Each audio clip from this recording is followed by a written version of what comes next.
Ce qui est important, c'est de noter que dans le département, trop de jeunes, le soir, notamment en fin de semaine, ont des accidents dus notamment à la consommation excessive d'alcool. L'objectif de cette semaine départementale, c'est justement de les sensibiliser au fait que l'abus d'alcool continue dans notre département à tuer trop de personnes. L'alcool détruit, l'alcool tue de plus en plus jeunes en Eure-et-Loir. Fort de ce constat, la préfecture d'Eure-et-Loir renouvelle son partenariat avec le CICAT, le Centre d'information et de consultation en alcoolologie et toxicomanie, pour organiser la 10e année consécutive l'opération Journée sans alcool. Pendant 4 jours, partout en Eure-et-Loir, ces actions seront menées dans les établissements scolaires de notre département. Ici, au lycée Fulbert à Chartres, une journée entière a été consacrée à cette opération de sensibilisation. Oui, alors c'est vrai que cette action, elle se met en place dans le cadre de la promotion, d'une action de promotion de la santé, qui est le thème fédérateur de notre comité d'éducation à la santé et à la citoyenneté. Chaque année, nous mettons en œuvre des actions de prévention. On a mis la semaine dernière en œuvre la journée de prévention sur le sida. L'an dernier, on a parlé du tabac, on a parlé d'un certain nombre d'addictologies, le cannabis, on a parlé aussi des nouvelles technologies et des dangers de l'Internet non responsables.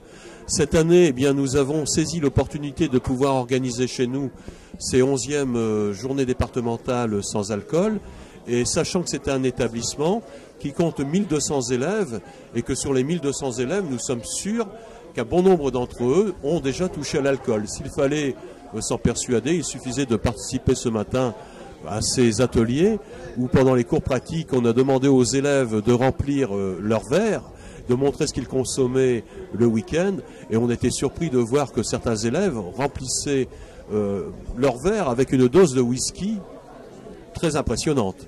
Pour compléter les ateliers, une pièce de théâtre était proposée aux élèves. Parlez-nous de cette pièce de théâtre et de ce qu'elle raconte. Bien, cette pièce de théâtre, d'abord son titre, Autopsie d'un coma éthylique, elle raconte l'histoire vraie d'un garçon qui va faire un pari stupide, celui de boire une bouteille de whisky cul sec. Son gros problème, c'est qu'il va gagner ce pari. Alors nous, on va essayer de comprendre et d'analyser les situations, les différents comportements, pourquoi ce jeune de 16 ans a pu se retrouver dans un coma, qui a laissé faire et comment le système a pu ne pas fonctionner, puisque ça se passe d'abord dans une école, dans un lycée. Est-ce que vous avez un retour du jeune public sur cette pièce? Souvent, bien sûr. Les jeunes se sentent concernés. Pourquoi? Parce qu'on raconte une histoire qui est vraie, déjà. On raconte l'histoire d'un garçon qui a leur âge et on leur demande leur avis. On n'est pas là pour juger, on est là pour essayer de comprendre et pour demander surtout un avis et recevoir cet avis sans jugement. Donc les jeunes comprennent l'histoire, la suivent et participent massivement en général. Ouais. Parmi les partenaires, la police nationale avait aussi fait le déplacement. Le commissaire divisionnaire a adressé un message dur face à des élèves glacés par le constat de l'alcoolisme juvénile en Eure-et-Loir. Je pense en particulier, et à mon avis on ne dit pas suffisamment, je pense à vous les filles. Nous savons toutes et tous aujourd'hui qu'il y a de plus en plus de filles qui consomment de l'alcool.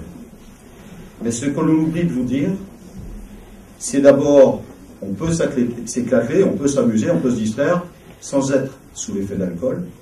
Mais surtout, sachez-le, plus vous consommerez d'alcool, plus vous serez des victimes et des proies pour les prédateurs qui vous guettent au virage, qui vont vous faire boire. Et nous avons, nous, policiers, une explosion des agressions sexuelles de jeunes filles qui sont sous alcool. Parce que sous l'alcool, vous n'avez plus de discernement. Une agression sexuelle, quand on a 15, 16 ou 17 ans, c'est une vie qui est foutue. Une vie de jeune femme, une vie de mère de famille, une vie d'adulte qui est foutue.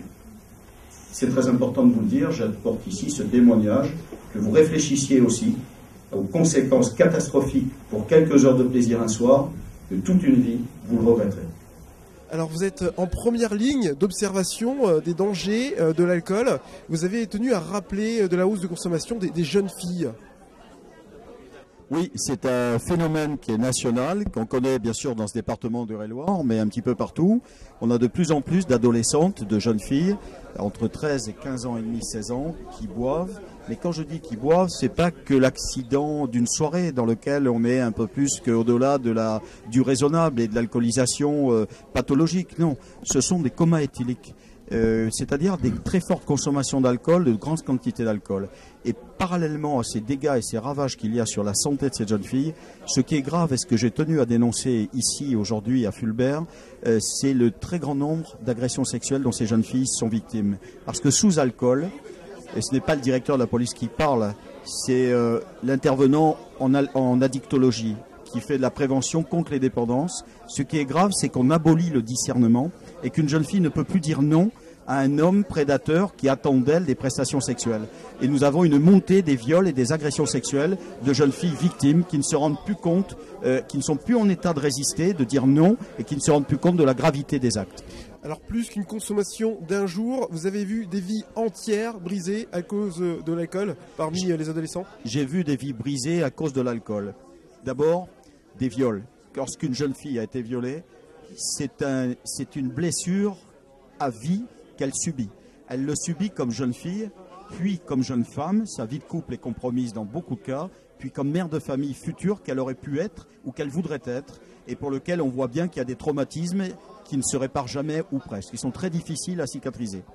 Et puis j'ai vu aussi des vies brisées à cause de jeunes, d'ados, qui perdaient leur emploi, qui perdaient leur travail, parce que derrière le bac, derrière le certificat, derrière le brevet, il y a une vie, au-delà du papier administratif et du diplôme qui est détenu. Cette vie, c'est la vie professionnelle. Et cette vie professionnelle s'éteint parce que vous avez un handicap dû à l'alcool, sous imprégnation alcoolique, vous avez un accident, vous avez été blessé, vous avez causé un accident et vous y avez aussi laissé des traces quelque part et vous perdez votre emploi, l'employeur vous dégage, vous vire de l'entreprise, vous vire de l'usine et vous avez votre vie qui est brisée pour retrouver du boulot ailleurs. C'est extrêmement dur dans la conjoncture actuelle. Est-ce que tu peux nous dire ce que tu penses de cette opération journée sans alcool? Je pense que c'est une journée très importante pour nous les jeunes surtout. Et ils nous l'ont dit, on a vu les statistiques, on voit qu'en France, il y a de plus en plus de morts. Ce sont des jeunes, très jeunes, à cause de l'alcool. Tu te sens concerné par cette opération? Oui, je me sens concernée parce que je suis une jeune et j'ai perdu aussi des camarades en ces conditions à cause de l'alcool. Heureusement, ce genre de drame peut être évité.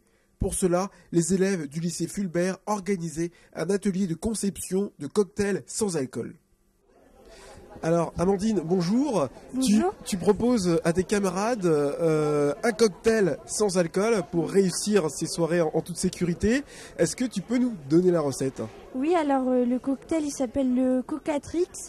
Alors 3 volumes de jus de citron, 1 volume de grenadine et 6 volumes de Coca-Cola. Bon, j'imagine que tu l'as goûté. Il est bon ce cocktail? Oui, il est super. Surtout, n'oubliez pas, l'abus d'alcool est dangereux pour la santé.